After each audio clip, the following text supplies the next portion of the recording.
Udah pada sarapan ya? Ya, saya yang belum sarapan. Tadi di ayo sarapan-sarapan. Ya, saya sedang menyiapkan sarapan untuk teman-teman, sirapan pikiran ya, materi dan lain-lainnya di samping amanah yang lain. Baik, ini sifat wajib. Sifat yang mustahil adalah uh, adam ya. Tidak mungkin juga Allah itu asum atau buta. Maaf kok saya matikan. Ya, saya mau kasih yang lebih besar. Oke. Nah, sumum bukmun umyun fahum la yaqilun ya di ayat surah Baqarah itu nggak mungkin Allah tuli. Nggak mungkin Allah bisu, nggak mungkin Allah buta. Jadi kalau Babulan udah 3 tahun ini berdoa, ya Rab, saya ingin kuliah, saya ingin prestasi, saya ingin dapat beasiswa dan sebagainya. Nah, tanya saya begini, engkau kemana?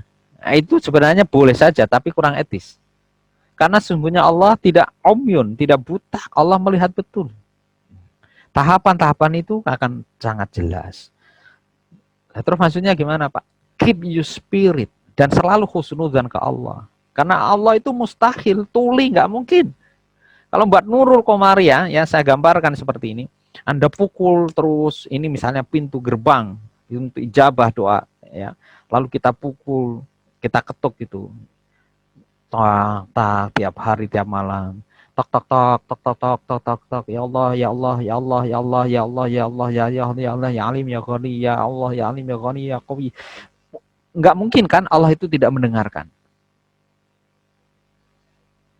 Ini yang kenapa kemudian saya melihat atau mungkin kita merasakan banyak dari kita itu seakan kemudian jenuh karena tidak sabar. Allah itu kapan memberikan kita waktu yang tepat mengijabah harapan-harapan kita.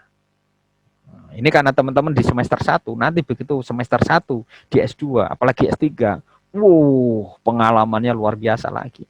Ya Allah, ini sudah usia 30, 33, saya perempuan, karir saya bagus, saya sebagai pengajar, atau kemudian saya karirnya bagus, ya masih studi beasiswa, tapi ya Rob, ayah saya, ibu saya selalu saja mendorong kapan nak kamu menghadirkan cucu untuk saya, gitu.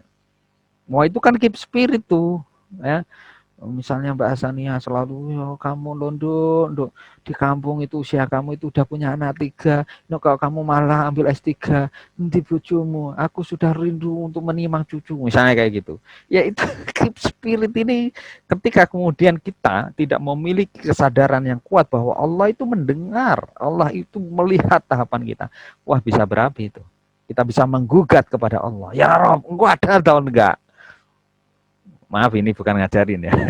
Misalnya Mbak Fahri, wah engkau nggak adil ya Allah. Teman saya yang kayaknya tidak lebih cakep dari saya. Wah, nah wis telu kok. Bojone suaminya juga bagus. Saya misalnya kayak gitu. Nah, itu semacam pemberontakan, rebellion on yourself. Nah, ini sejak awal saya kemudian mencoba untuk meneguhkan diri saya sendiri juga. Kuncinya adalah husnudzon kepada Allah. Nggak mungkin Allah lalu berbuat zalim. Ya, tidak mungkin. Allah bizzalamil ibad itu tidak mungkin. Artinya berarti apa? Oh ya sudah, berarti Allah itu pasti ya mendengarkan dan akan mengijabah sesuatunya. Karena sifat mustahil Allah itu buta, nggak mungkin. Lemah itu nggak mungkin. Allah itu maha kuat. Ya, jadi kalau teman-teman, saya pun demikian. Ini sedang memimpikan, sedang membangun pesantren ya yang bilingual. Ya kita minta aja ke Allah itu. Ya karena kemudian kita lemah, kita minta ke Allah supaya mengijabah. Siapa tahu nanti kemudian Allah hadirkan tanah, bangunan dan lain-lainnya yang kemudian bisa mendidik, membantu. Saya membayangkan di teman-teman Unisula itu ya kadang kesulitan yang sudah hafal Quran, kemana Ustadz kita mau setoran atau menjaga hafalannya gitu.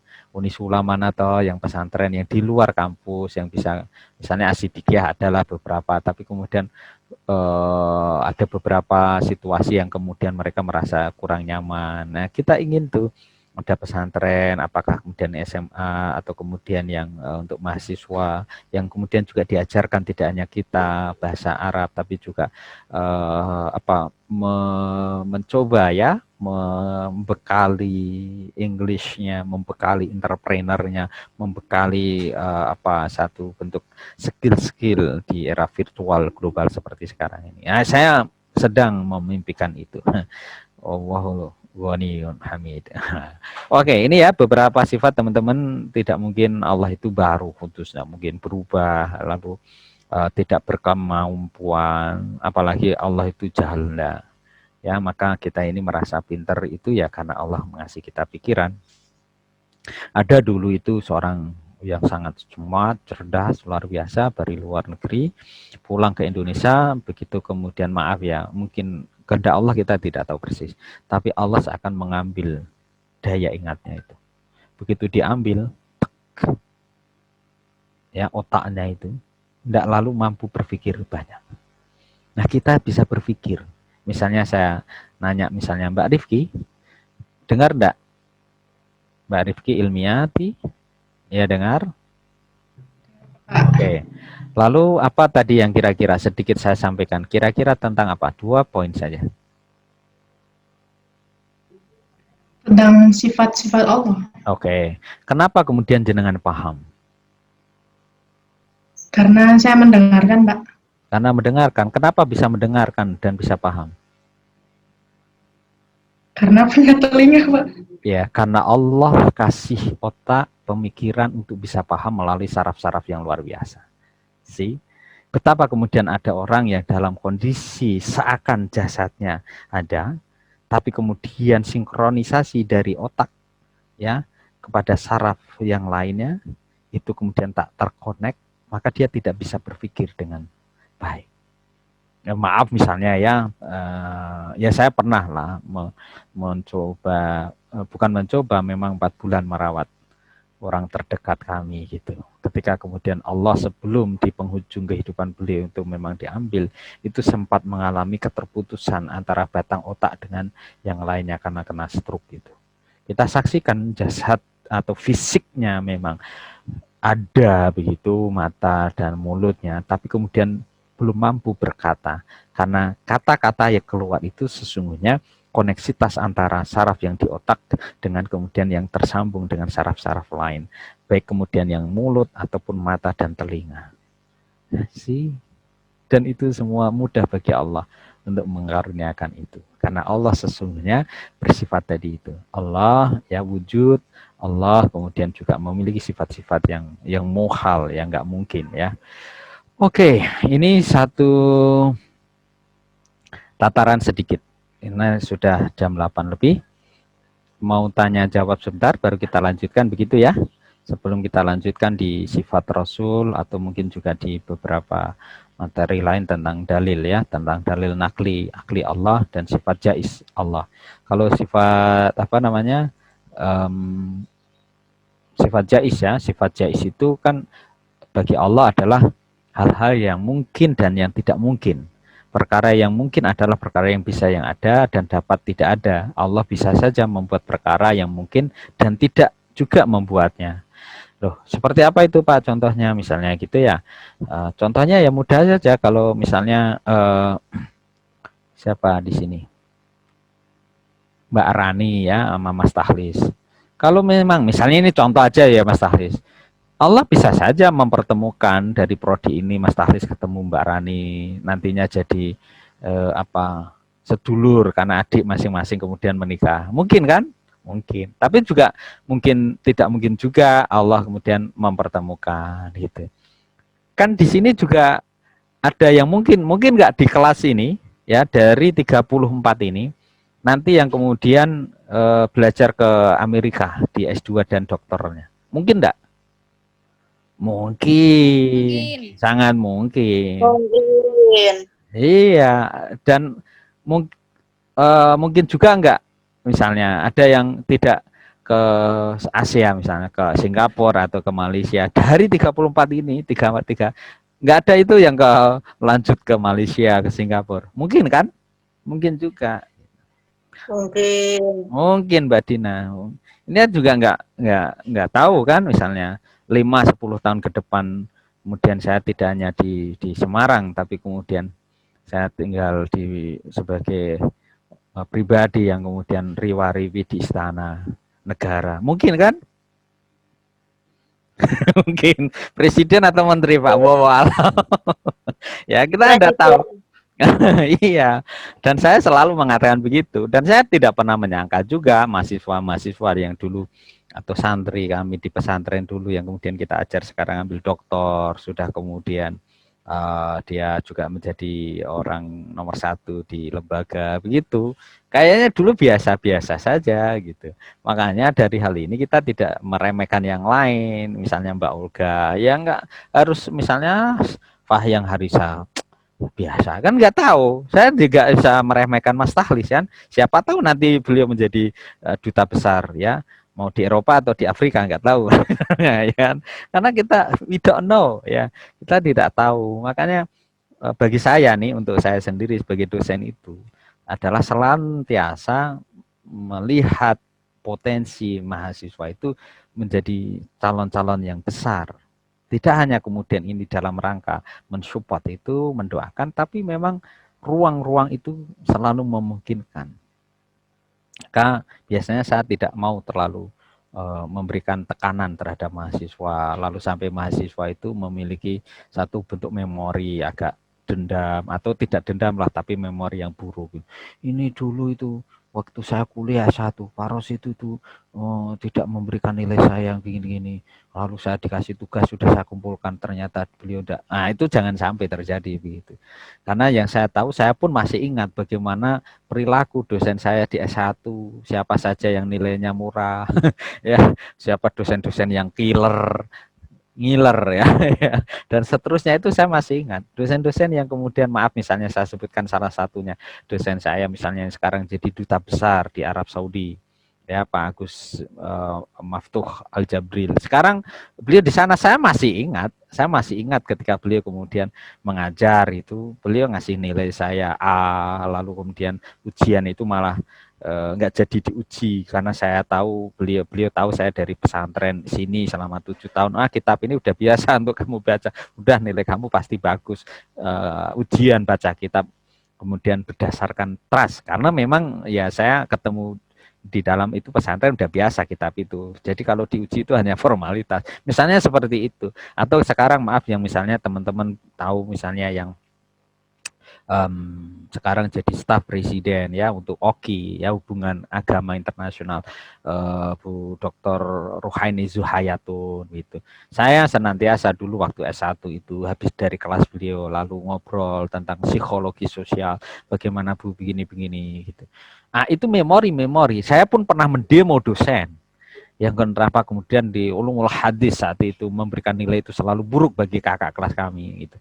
Nah, artinya apa bagi teman-teman sekalian, di dalam kerangka tadi itu Allah memiliki sifat yang wajib, bahkan yang jaiz, yang mungkin kita selalu ingin menghargai yang lain ya, sekalipun maaf misalnya kayaknya si ini perawakan tampilan luarnya begini, tapi penting itu jangan pernah meremehkan ya. Kira-kira begitu kisahnya. Nanti ada kisah lain. Tentu enggak kita kisahkan langsung semuanya nanti ya.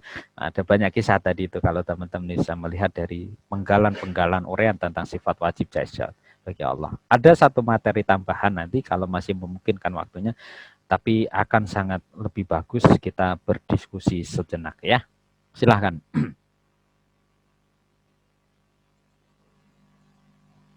Ya. Oke. Sania dong, Pak. Ya. Mangga. Sania, Pak. Oke, Mbak Sania, please. Bapak kan tadi kita bilang tuh, Pak, kalau misalnya Bapak kan tadi bilang kalau misalnya kita itu Allah itu kan pasti punya kehendaknya sendiri kan, Ya, Pak, ya, walaupun kita betul. sudah berencana. Mm-mm. Tapi boleh nggak sih, Pak, kalau misalnya kita itu menuntut kehendak kita sendiri gitu, Pak, ke Allah, Pak? Oke, ya, menuntut itu termasuk bagian dari memaksakan kehendak kepada Iya. Allah, atau kemudian wujud dari kita kemudian meminta dengan sungguh-sungguh kepada Allah. Menuntut itu kayak memaksa gitu loh, Pak. Ya, itu kan tidak sopan Ya. kepada Allah. Ya, itu aja. Jadi etika. Kalau kemudian Allah menawarkan kepada kita, kita itu wajib sebenarnya untuk berdoa.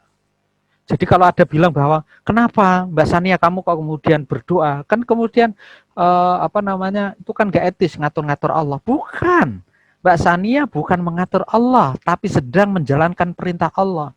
Ini korib, misalnya gitu ya Mbak Sania tengah malam atau teman-teman semua kita sedang menghadap ke barat lalu di atas sajadah ya Rob, ya Rob, ya Rob, ya Rob, kami ini kuliah dengan baik, ya. Dengan ini kemudian kami berharap ya Allah kasih kami rezeki yang murah, sehatkan Bapak Ibu kami di dalam kemudian kami kuliah, kami bisa selesai bahkan menjadi contoh adik-adik, bahkan kemudian nanti saya bisa membantu kuliah mereka juga karena kemudian saya sebagai kakak mereka. Dan begitu. Nah, itu perintah Allah, kita berdoa begitu. Loh, dari mana dalilnya? Ini korib, Mbak Sania, seakan Tuhan bilang begitu, Mbak Fahria, Mbak Rifki, Mas Tahlis dan lainnya. Minta kepadaku, ini korib. Muji Buddha wadada ini dadaan falsafah cibuli. Minta kepada aku, jangan minta kepada selain aku. Kalau engkau kurang SPP, jangan datang ke bank, datang kepada aku, minta. Ya kalau terpaksa ke bank nggak apa-apa karena itu kan memang bentuk ikhtiar lain misalnya begitu ya. Nah, ini dalam kerangka itu. Lalu kaitannya dengan pertanyaan yang Mbak Sania sampaikan. Lalu bagaimana kemudian kita menyuguhkan itu kepada Allah? Ada semacam kompromi husnuzon kita ke Allah. Kita menjalankan ya Rab, misalnya Mbak Sania dalam 5 tahun ini pengen apa? Dan seakan kemudian kayak memaksa Allah untuk mengijabah gitu. Pengen jadi duta, Pak. Duta apa?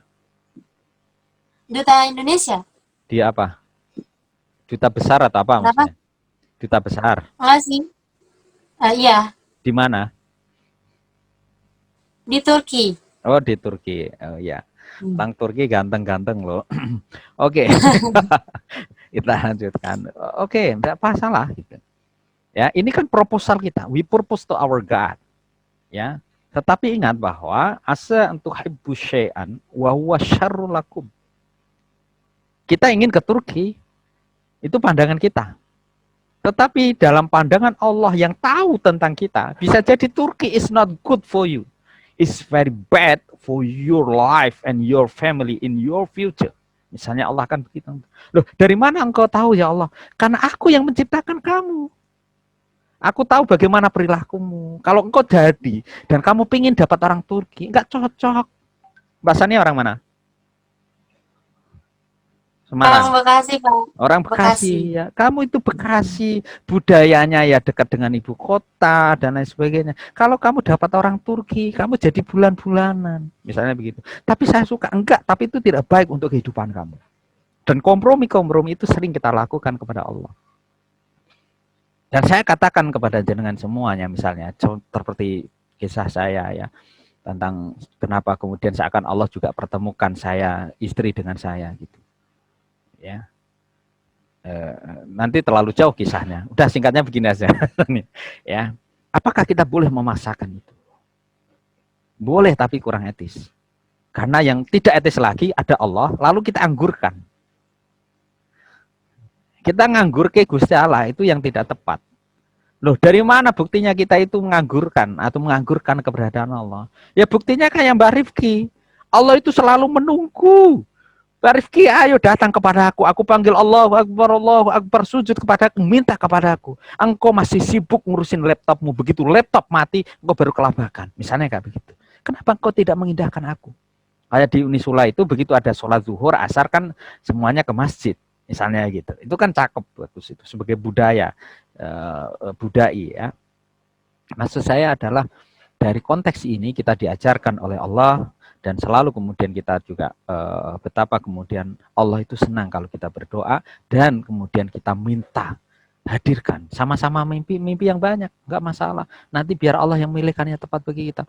Misalnya contoh tadi itu Mbak Sania, saya pingin ke Turki, ya saya kemudian pingin bahasa Inggris, Arab, ya nanti kemudian saya bisa berkeluarga, saya ingin punya anak 5, sekaligus saya jadi duta besar, saya bisa keliling dunia dengan itu, saya di Turki juga bisa ambil doktor, misalnya begitu. Nggak ada masalah.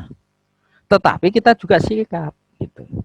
Wa'asa Antuhibbu syai'an wa huwa syarrul lakum. Bisa jadi apa yang kemudian kita suka itu memang tidak baik untuk kita. Ya sudah, kita terima. Ya, oke. Tadi kembali sedikit biar nyambung terhadap apa yang kemudian saya pingin saat itu kemudian ke Belanda. Ya. Wow, pingin sekali, tapi kemudian Allah hadirkan, saya langsung S3, kemudian tidak ke Belanda, saya berdakwah dan sebagainya. Ada beberapa hikmah yang kemudian, oh ini yang terbaik untuk saya. Kapan-kapan nanti saya diingatkan, kenapa kemudian saya juga, oh ini ternyata jodoh saya. Oh ternyata ini saya kemudian lebih diposisikan di pekerjaan ini. Kemudian saya, oh ternyata saya diberikan rumah bertempat tinggal yang di sini. Nah, hikmah-hikmah itu adalah bentuk penerimaan kita dari purpose-purpose. Singkatnya, Mbak Sania dan teman-teman sekalian, karena Allah itu memiliki sifat wajib termasuk berkehendak. Kita ini kemudian makhluk yang lemah. Hadirkan kelemahan kita di hadapan Allah untuk meminta yang maha kuat kepada Allah, dan tidak usah persempit permintaan itu. Mintalah kepada Allah dan biarkan Allah yang kemudian memilihkan yang tepat bagi kita. Kita kemudian lebih nyaman. Tapi jangan sampai kemudian kita tidak punya mimpi, tidak punya proposal. Ya kamu pengen kemana? Rifki, kamu mau kemana? Faria, kamu mau apa? Bujumu nanti yang seperti apa? Mbak Lia, kamu itu pengen apa sebenarnya? Jangan sampai Allah bingung. Loh, tak tunggu-tunggu loh, Mas Tahlis, kamu itu pengennya apa? Enggak ada itu proposal yang masuk. Itu jangan sampai. Maksudnya di dalam biasanya kita memberikan pelatihan tentang manajemen diri dan lain sebagainya. Ya, orang hidup kalau punya visi seperti Mbak Sania itu tadi misalnya ke Turki, dari sekarang dia sudah merancang bagaimana penguasaan bahasa, bagaimana kemudian memahami budaya di Turki dan lain sebagainya. Ya, keponakan saya sedang ada di Turki. Dapat beasiswa sana, ya kita doakan nanti teman-teman semuanya. Tadi mungkin Mbak Sania as representatif yang pengen jadi duta ke Turki, ya kita doakan juga teman-teman yang lain yang mungkin belum berkesempatan mengutarakan itu, utarakan langsung ke Allah. Ada mungkin seperti Mas Tahlis nanti pengen duta besar di Eropa, ya apakah kemudian juga nanti di Swedia pendidikan yang bagus di dunia, ya misalnya Mbak Puji, ya pengen aku bukan jadi duta gitu, tapi saya pengen jadi staf ahli yang kemudian keliling dunia juga begitu, Mbak Lia Nabila dan seterusnya, ya Mbak Nur Azizah, ya jangan terdiskreditkan, mengecilkan diri karena kita merasa dari desa atau dari orang tua yang sederhana atau bahkan kita dari ruang-ruang yang seakan kita sempitkan sendiri. Kenapa begitu? Karena kita adalah makhluk Allah, Allah yang maha kaya dan Allah yang maha luar biasa. Kira-kira begitu. Mau enggak? Silahkan kalau masih ada. Fahyang, Pak. Fahyang, mangga tuh. Gimana hukumnya kalau Allah kan sifat wajibnya ada maha mengetahui. Ya. Sedangkan apabila ada keinginan atau kehendak orang tua, kita ingin dimasukkan ke salah satu universitas, tetapi bisa di luar negeri begitu, cuman mayoritasnya itu lebih dominan pembelajaran pada non-Islam. Sedangkan kita tuh nggak pengen gitu mengikuti perintah orang tua gitu, Pak. Tapi orang tua masih kekeh gitu. Itu tuh hukumnya gimana, Pak? Oke, kira-kira yang tidak ada hubungannya dengan agama dan atau itu bertolak belakang dengan keinginan jenengan, kira-kira bidang apa? Dan jenengan pengennya apa? Saya itu lebih tertarik sama ilmu agama sekarang ini. Tapi karena yang diinginkan orang tua itu lebih ada teknologi yang lebih maju, pemikirannya itu lebih modern gitu, Pak. Kurang memperdalam Islam gitu. Oke. Ya, memang kompromi itu tidak mudah.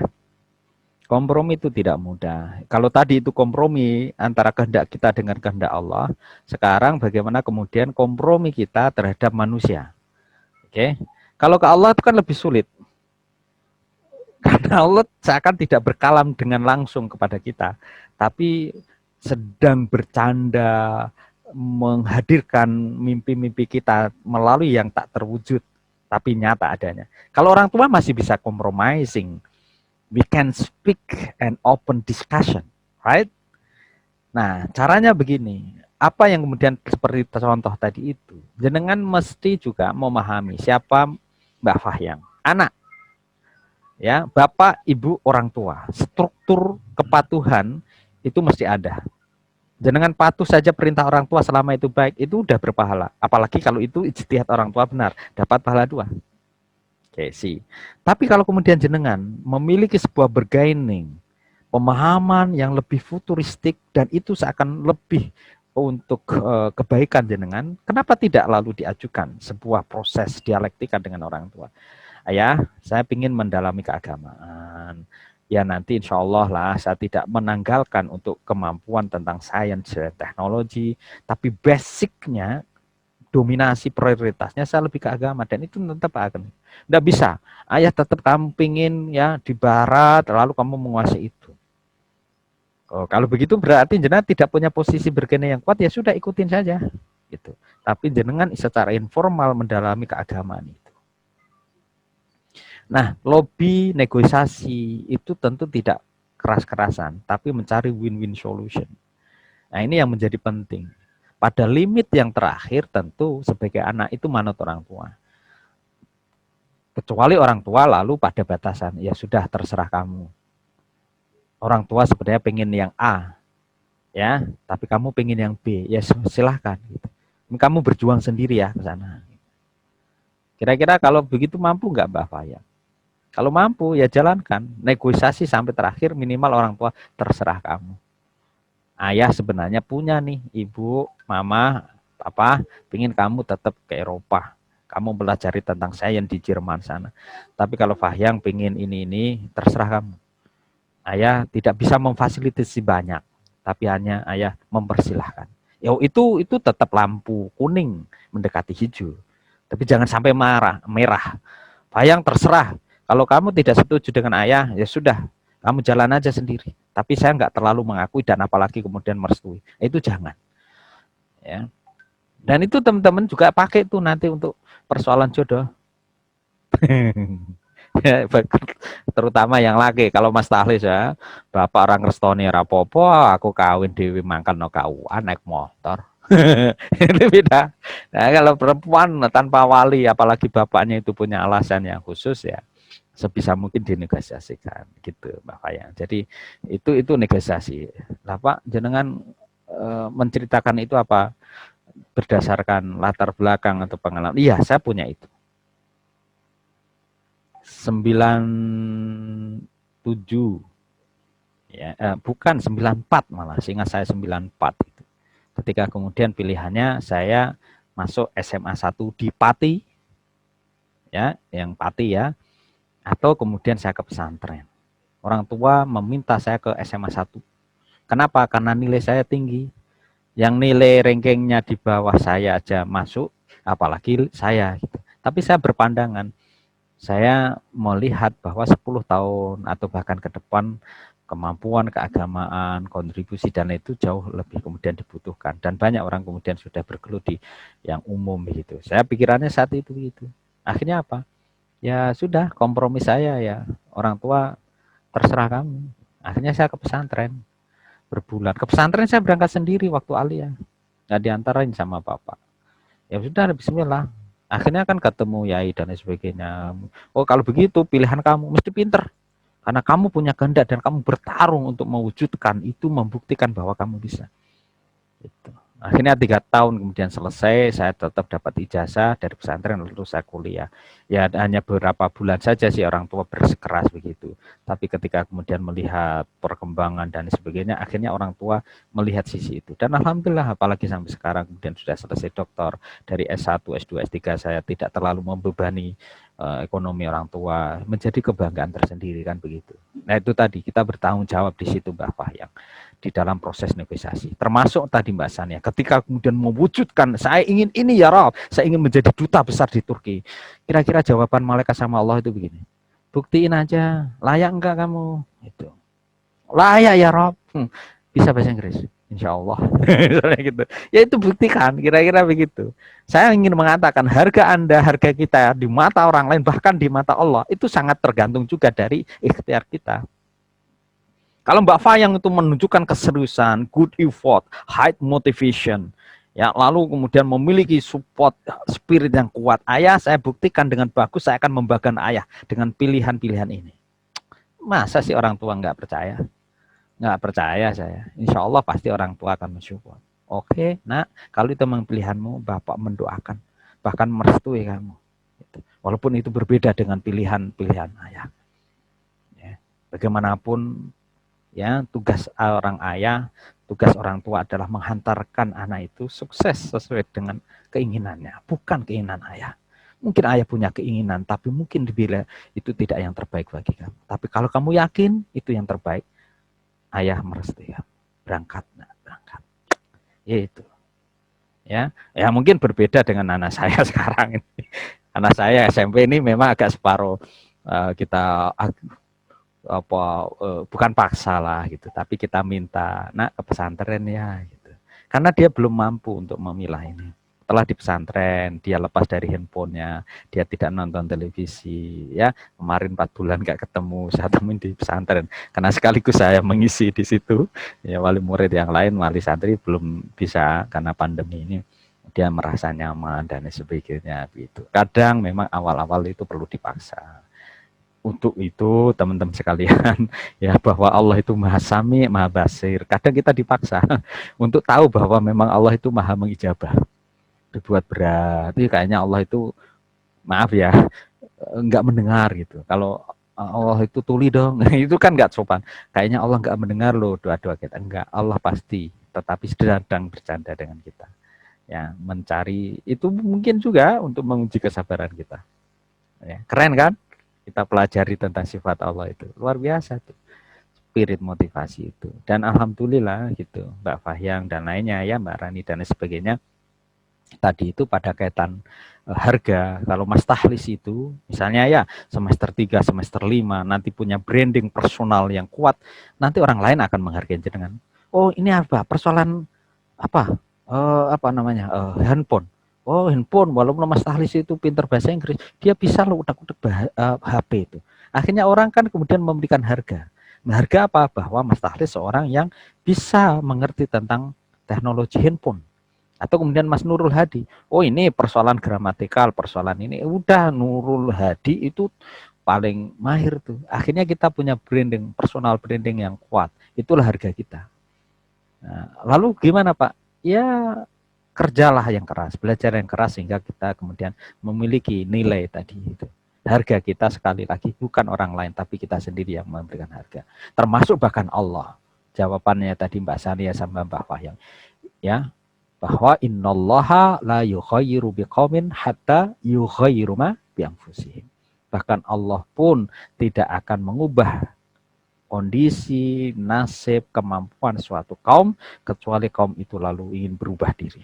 Nabi Muhammad ketika ada di Mekah, ya, dengan dentaman, ancaman yang luar biasa dari kaum Quraisy, akhirnya kemudian mengubah itu dengan strategi berhijrah ke Taif, lalu dilemparin, akhirnya berhijrah ke Madinah. Dari Madinah terjadi peperangan Badar dan lain sebagainya sampai kemudian mampu menjadi Fathul Makkah.